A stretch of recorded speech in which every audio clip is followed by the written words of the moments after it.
Hello students. So our next topic is Ohm's law. Ohm's law. तो ओम ने क्या किया, एक कंडक्टर लिया, ठीक है, उसको बैटरी के साथ कनेक्ट कर दिया। तो अब जब बैटरी के साथ कनेक्ट किया तो इसमें क्या होगा, इलेक्ट्रिक फील्ड फ्लो करेगा, इलेक्ट्रिक फील्ड बनेगा, ठीक है। तो हमने क्या किया, पोटेंशियल को मेजर करने के लिए यहाँ पे एक वोल्ट मीटर लगा दिया, वोल्टेज को मेजर करने के लिए एक वोल्ट मीटर लगा दिया, ठीक है। अब इसमें एक करंट भी फ्लो कर रहा है और करंट को मेजर करने के लिए हमने यहाँ पे डिवाइस लगा दी, दैट इज़ एमीटर। और हमने क्या किया, रीडिंग नोट की उन्होंने। तो जब रीडिंग जो उसने नोट करी V और I, जैसे जैसे हमने वोल्टेज चेंज की, जब वोल्टेज 0 थी तो करंट भी था 0। जब वोल्टेज 2 वोल्ट हुई तो हमारा करंट था 1 एम्पियर। जब उसने वोल्टेज 4 वोल्ट की तो जो हमारा करंट था दैट वाज 2 एम्पियर। जब 6 वोल्ट थी तो ये हो गया 3 एम्पियर। जब वोल्टेज 8 थी तो ये हो गया 4, और जब 10 थी तो हमारा करंट था 5 एम्पियर, ठीक है। मीन्स जैसे जैसे हम वोल्टेज को डबल कर रहे हैं तो क्या है, करंट भी डबल हो रहा है। तो हम क्या कह सकते हैं कि जो वोल्टेज और करंट दोनों क्या है, डायरेक्टली प्रोपोर्शनल है, कि अगर वोल्टेज को इंक्रीज कर रहे हैं तो साथ में करंट भी इंक्रीज हो रहा है। तो उसने क्या बताया उसने कि V is directly proportional to I, voltage is directly proportional to the current flowing in a conductor, और यही हमारा ओम्स लॉ होता है, ठीक है। तो ओम्स ने क्या बताया कि the potential difference across the ends of the conductor is directly proportional to the current flowing. So V is directly proportional to I। Proportionality sign हटाने के लिए हम क्या करेंगे, एक कांस्टेंट पुट करेंगे, दैट इज R, और जो R कांस्टेंट होता है that is called resistance. R is called resistance. तो यहाँ से हमारी रेजिस्टेंस की वैल्यू क्या होगी, V/I, ठीक है। तो ये ओम्स लॉ था। अब उसने क्या किया, V और I में ग्राफ ड्रॉ किया, ठीक है। हम V को ले रहे हैं y एक्सिस के अलोंग और I को ले रहे हैं x एक्सिस के अलोंग। तो जब उसने ग्राफ ड्रॉ किया तो वो एक स्ट्रेट लाइन आई, ठीक है। क्या हुआ, लीनियर वेरिएशन आया, दोनों में लीनियर वेरिएशन आया। अगर हम किसी भी पॉइंट पे वैल्यू फाइंड करते हैं, ठीक है, तो स्लोप किसके इक्वल होगा, dV/dy। Small change in voltage, small change in current, और V/I क्या होता है, R। तो ये किसकी वैल्यू आ गई, R। तो जो हमारा स्लोप है वो किसकी वैल्यू दे रहा है, रेजिस्टेंस की वैल्यू, ठीक है। तो ये ध्यान रखना कि x एक्सिस के अलोंग करंट होगा और y एक्सिस के अलोंग वोल्टेज होगा। अगर हम इसके एक्सिस चेंज कर देते दोनों के, अगर हम वोल्टेज को लेते हैं x एक्सिस के अलोंग और करंट को लेते हैं y एक्सिस के अलोंग, तो आएगी तो वही स्ट्रेट लाइन, लेकिन जो हमारा स्लोप है वो क्या हो जाएगा, dI/dV, और वो किसके इक्वल होगा, 1/R के। तो रेजिस्टेंस का उल्टा आएगा। तो जब भी आपको अगर कोई क्वेश्चन मिले ग्राफ में तो ध्यान रखना कि x एक्सिस के अलोंग क्या है और y एक्सिस के अलोंग क्या है, ठीक है। अब अगर हमने मान लो दो स्लोप हैं, दो जो है स्ट्रेट लाइन है, ये V है, ये I है, ये एक कंडक्टर A का रेजिस्टेंस ग्राफ है और ये दूसरे B का ग्राफ है।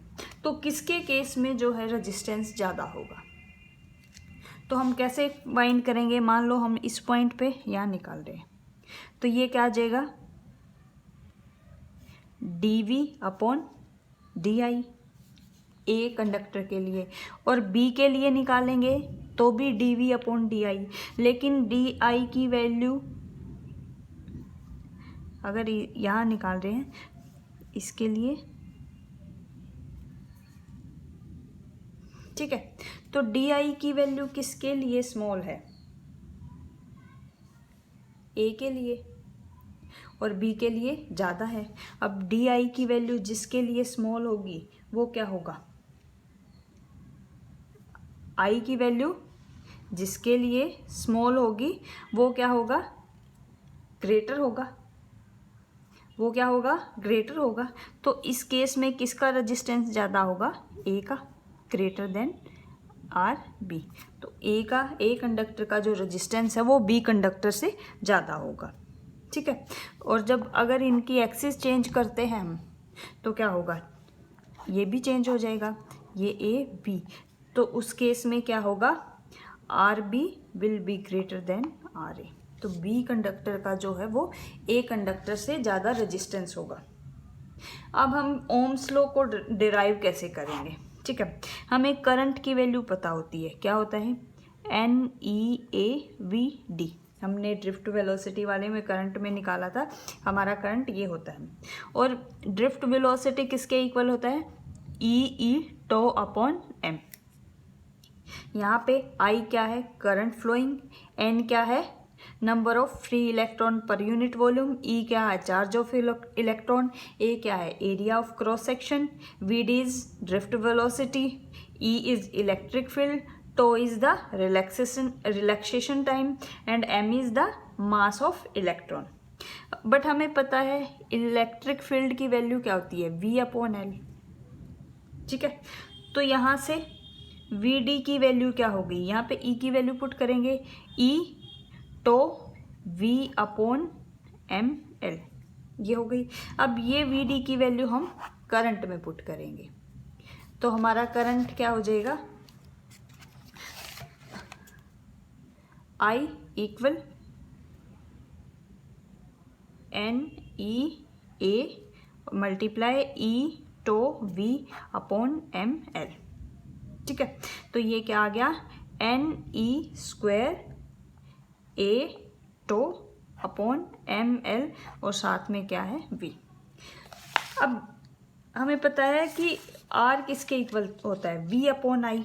अगर हम वहाँ से वी अपॉन आई करते हैं तो क्या वैल्यू हो जाएगी, M L upon A N E square tau tau, ठीक है। और वी अपॉन आई क्या होता है, आर। तो आर किसके इक्वल होगा, M L upon A N E square tau, और ये क्या हो गया, वी इक्वल आई आर, ठीक है। तो ये हमने ओम्स लॉ को डिराइव कर लिया, ठीक है। तो फिर अगर हम इसको रेजिस्टेंस को डिफाइन करें तो रेजिस्टेंस होता क्या है किसी कंडक्टर में, resistance is basically the opposition to the flow of electric current, ठीक है। मीन्स कंडक्टर जो ऑपोजिशन क्रिएट करता है, ठीक है, इलेक्ट्रिक करंट के लिए, वो क्या होता है, रेजिस्टेंस। तो अगर हमें रेजिस्टेंस को डिफाइन करना है तो क्या करेंगे, ये भी हो सकती है इसकी एक definition, ratio of potential difference to the current flowing through it, ठीक है। ये अब यूनिट क्या होती है, अब ये जो है ओम्स लॉ है, ओम्स ने जो है डिराइव किया था रेजिस्टेंस, तो उसी के नाम से जो है ये यूनिट हो गई। इसकी यूनिट जो होती है रेजिस्टेंस की, दैट इज़ ओम, और इसका सिंबल होता है ये, ठीक है। अब अगर हमें 1 ओम को डिफाइन करना है तो क्या होगा, 1 ओम किसके इक्वल होगा, 1 volt upon 1 ampere. Means if current of 1 ampere flows through a conductor when potential difference of 1 volt is applied। जब हम 1 वोल्ट का जो है पोटेंशियल डिफरेंस अप्लाई करते हैं किसी कंडक्टर में और 1 एम्पियर जो है करंट फ्लो करे, दैट इज कॉल्ड 1 ओम, ठीक है। और इसका कॉज रेजिस्टेंस जो है क्रिएट क्यों होता है, रेजिस्टेंस क्या होता है, रजिस्ट करना, मीन्स करंट को फ्लो होने से रोकना, उसके बीच में जो है अड़चने आना। तो वो किसकी वजह से होता है, कोलिजन की वजह से, ठीक है। जितना ज़्यादा कोलिजन होगा इलेक्ट्रॉन्स में उतना ज़्यादा रेजिस्टेंस होगा।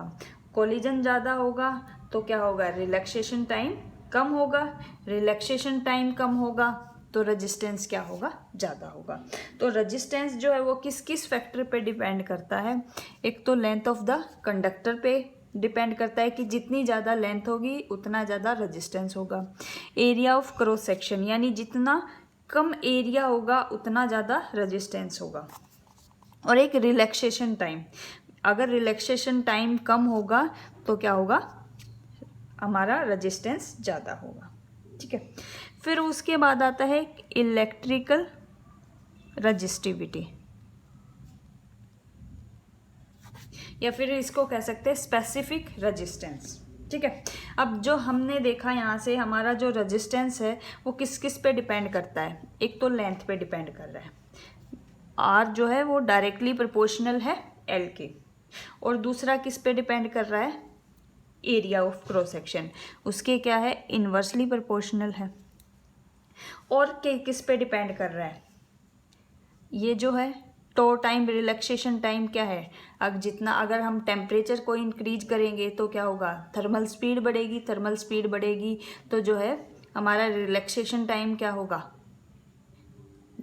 कम हो जाएगा। ठीक है, तो वो मटेरियल के जो है नेचर पे भी डिपेंड करता है और टेम्परेचर पे भी। अगर दोनों को हम कंबाइन करेंगे तो क्या होगा, R is directly proportional to L upon A. और प्रोपोर्शनलिटी साइन हटाने के लिए हम एक कांस्टेंट पुट करेंगे, जिसको करेंगे ये होता है रो, तो ये हो गया एल अपॉन, और ये जो रो होता है दैट इज रेजिस्टिविटी, इसी को हम क्या बोलते हैं, रेजिस्टिविटी। तो रेजिस्टिविटी एक्चुअली होती क्या है, अगर हम यहाँ पे कोई कंडक्टर ले जिसकी लेंथ है 1 यूनिट और एरिया ऑफ क्रॉस सेक्शन है दैट इज ऑल्सो 1, तो हमारा क्या होगा, resistance will be equal to resistivity. तो हम इसको डिफाइन कैसे करेंगे, तो resistivity is the resistance offered by unit length and unit area of cross section by a wire. ठीक है, तो रेजिस्टिविटी क्या है, बेसिकली रेजिस्टेंस है अगर हम यूनिट लेंथ का कंडक्टर लेते हैं और unit he area of cross section लेते हैं किसी वायर का या फिर जो भी कंडक्टर है उसका, तो वो क्या होगा, रेजिस्टिविटी। अब रेजिस्टिविटी की यूनिट क्या होती है, ये बेसिकली क्या है हमारा आर, हमने अभी इसको डिफाइन किया तो क्या आया, आर के इक्वल है। ठीक है, तो जो इसकी यूनिट होती है that is ohm metre, ohm metre, क्योंकि देखो हम यहाँ से जब वैल्यू निकालेंगे रेजिस्टिविटी की तो क्या आएगी, R into A upon L. R की यूनिट क्या होती है, ओम, एरिया की यूनिट क्या होती है, मीटर स्क्वायर, एंड लेंथ की यूनिट होती है मीटर, तो 1 मीटर से मीटर कैंसिल हो गया तो क्या यूनिट आई, ओम मीटर। ठीक है, अब जो है रेजिस्टिविटी को कौन कौन से फैक्टर जो है इफेक्ट करते हैं, रेजिस्टिविटी को कौन कौन से फैक्टर इफेक्ट करते हैं, हमने जो आर की वैल्यू फाइंड की थी यहाँ पे क्या थी, M L upon A N E square टॉ। ठीक है, हमारी रेजिस्टिविटी में क्या क्या आता है, एल आता है और ए आता है, तो ये हो गया L M over N E square tau, और इसको हम एल अपॉन ए, हमें पता है ये क्या होता है, आर इक्वल। ठीक है, हमारा रेजिस्टेंस वैसे किसके इक्वल होता है, रो एल अपॉन ए।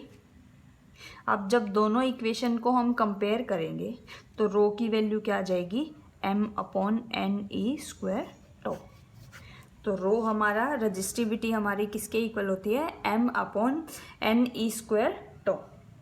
तो अब देखो किस किस पे डिपेंड कर रही है हमारी रेजिस्टिविटी, सबसे पहला मास ऑफ इलेक्ट्रॉन तो क्या होता है, कांस्टेंट होता है, फिक्स रहेगा, चार्ज ऑफ इलेक्ट्रॉन भी फिक्स रहेगा, तो हमारी कौन कौन सी क्वांटिटी चेंज हो सकती है, एन एंड टो। अब एन क्या है, number of electron per unit volume. ठीक है, तो हर एक जो है कंडक्टर उसकी जो नंबर ऑफ इलेक्ट्रॉन होंगे, फ्री इलेक्ट्रॉन, वो अलग अलग होंगे। तो इसलिए हर एक कंडक्टर की जो रजिस्टिविटी है वो भी अलग होगी। तो वो नेचर ऑफ मटेरियल पे डिपेंड करेगा रजिस्टिविटी। Second, relaxation time. जैसे हमारा रिलैक्सेशन टाइम डिक्रीज होगा तो जब टेम्परेचर हमारा इंक्रीज होगा तो रिलैक्सेशन का टाइम क्या हो जाएगा, डिक्रीज हो जाएगा। ठीक है, तो हमारी रजिस्टिविटी क्या होगी, इंक्रीज हो जाएगी। मीन्स जो रजिस्टिविटी है वो टेम्परेचर के डायरेक्टली प्रोपोर्शनल है। ठीक है, तो जो है तो हमारा टेम्परेचर रिलैक्सेशन टाइम पे भी डिपेंड करता है। अब उसके बाद है करंट डेंसिटी। करंट डेंसिटी, इसको हम डिनोट करते हैं जे से। Current density is the amount of current flowing per unit area. किसी एरिया में से कितना करंट फ्लो हो रहा है, that is called current density, and that is equal to a current upon area, और इसको डिनोट करते हैं हम जे से। ये जो होती है ये एक वेक्टर क्वांटिटी होती है, और इसकी जो डायरेक्शन होती है वो कन्वेंशनल करंट वाली डायरेक्शन होती है। जिस डायरेक्शन में कन्वेंशनल करंट फ्लो करता है उसी डायरेक्शन में जो है करंट डेंसिटी होती है। इसकी यूनिट क्या होगी, हमारी करंट की यूनिट क्या होती है, एम्पियर, और एरिया की मीटर स्क्वायर, तो क्या हो जाएगी, एम्पियर पर मीटर स्क्वायर। अब देखो J is I upon A. Current की हमारी वैल्यू क्या होती है, NE/AV/D, and A is area, तो A से A कैंसिल हो गया, तो हमारी current density is equal to NE/V/D, ये होता है। ठीक है, अब उसके बाद आता है कंडक्टेंस। जैसे हमारा रेजिस्टेंस है, रेजिस्टेंस क्या करता है, अपोजिशन करता है। कंडक्टेंस मीन्स कितना कंडक्ट करता है कोई मटेरियल, तो जो कंडक्टेंस होता है वो रेजिस्टेंस का इन्वर्स होता है। इसको हम डिनोट करते हैं जी से। मीन्स जो कंडक्टेंस है that is equal to 1/R। ठीक है, रेजिस्टेंस का उल्टा होता है, इन्वर्स होता है।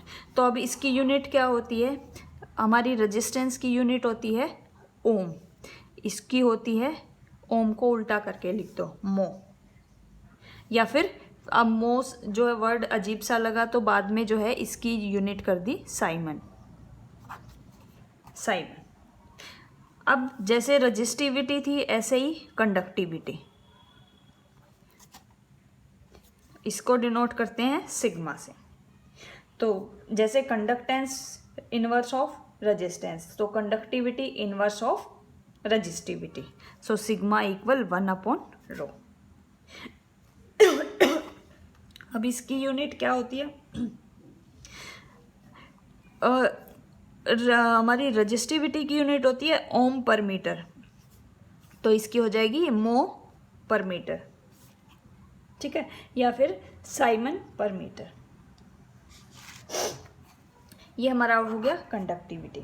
अब सब में रिलेशन देखते हैं, relation between current density, conductivity and electric field. ठीक है, करंट की वैल्यू क्या होती है, ANE/VD, और VD की वैल्यू क्या होती है, EE/τ/M। अब तो यहाँ से I की वैल्यू क्या हो जाएगी, ANE/VD की वैल्यू पुट करेंगे EE/τ/M, तो ये हो गया ANE² E/τ/M। अब A को हम इधर ले आते हैं लेफ्ट हैंड साइड में, I/A क्या होता है, J की वैल्यू क्या होगी, NE² τE/M। ठीक है, अब हमें रो की भी वैल्यू पता है, क्या होती है, M/NE² τ, तो ये पूरा क्या हो जाएगा, 1/ρ, तो J किसके इक्वल हो गया, 1/ρe, और 1/ρ क्या होता है, सिग्मा, सो J इक्वल सिग्मा E। तो ये हमारे रिलेशन हो गए। ओके।